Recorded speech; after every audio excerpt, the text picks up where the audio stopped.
Hey, how's it going guys? JTJudgment here, and I am finally back guys, bringing you guys another legend review guys. Content should be back to normal starting today, and today I'm going to be bringing you a legend review on the 86 rated English striker Robbie Fowler. Now Fowler in past Ultimate Teams, obviously legends were introduced in FIFA 14. In that game, he was a half-decent striker for me. FIFA 15, again, he was a very, very reliable striker. FIFA 16 has come around. I gotta say, he's still a pretty decent striker, but he is the worst version of his card compared to all the Ultimate Teams that he's been in, if I've said that correctly. But don't get me wrong, guys, Fowler is still a half-decent card in this game. Now, going into his stats, guys, when it comes to in-game stats, I gotta say, Fowler's stats are very balanced. You know, most of the stats that you look at are in the mid-80s, which is very nice to see, you know. 85 acceleration, 86 balance and reactions, 84 on the attack positioning, 88 heading accuracy being one of his best stats, 84 shot power and dribbling, and 82 on the finishing. And when you look at his stats on the card, guys, he does have 83 pace, 83 dribbling, 82 shooting, 48 defending, 73 passing, and 76 physical. So for a striker, guys, I gotta say those stats look very, very reliable. Right, guys, so what did I think of the legend striker Robbie Fowler? Well, like I've already said, I found him to be a half-decent striker. The pluses that I did find is that his pace for me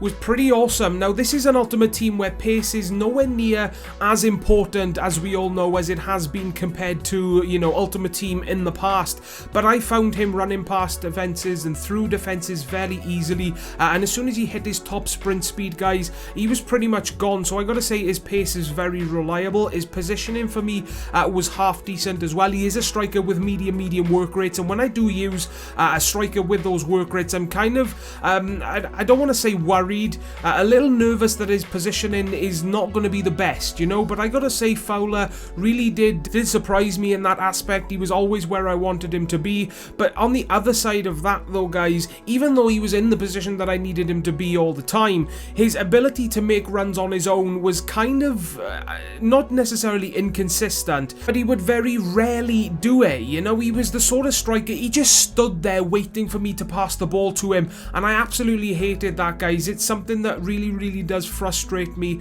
and unfortunately Fowler did that on a regular basis for me. The other pluses that I did find, guys, is that his dribbling and ball control for me was awesome. Something that I found to be really OP compared to other players that I have used with Fowler is that his sprint dribble was really effective. You know, you get him on the ball and just run and then just turn direction was very instant. I would say he would just turn instantly in the direction that I pressed for him to do so, which is what I like players to do.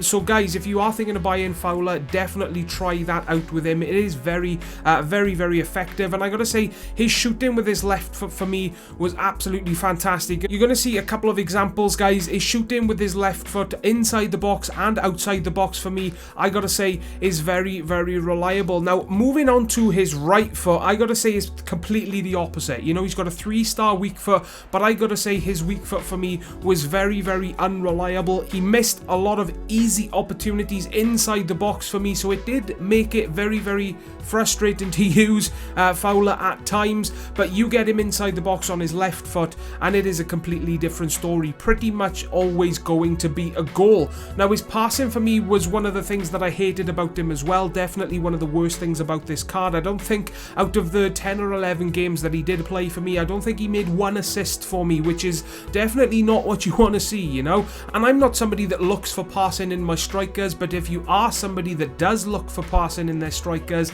then Fowler is somebody that you should not be looking to buy, in my opinion. And the only other weaknesses, guys, that I need to mention is that his aerial ability for me was not the greatest at all. He didn't win the ball for me once in the box, and he very rarely won the ball in the air when it came to, you know, getting the ball from goal kicks and stuff like that. And he was very weak in game for me as well. He was muscled off the ball, guys, pretty easily. Definitely, again, something to keep in mind if you are thinking of buying him. Now, I've got to say, final thoughts on the legend Robbie Fowler. I got to give him a final score of 8.8 out of 10.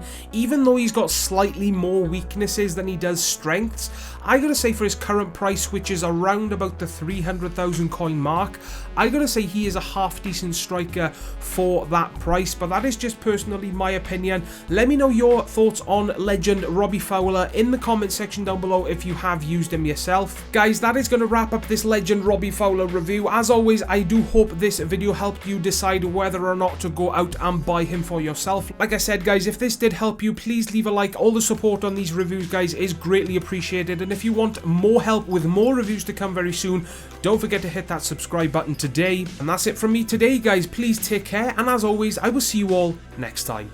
Ta-da, guys.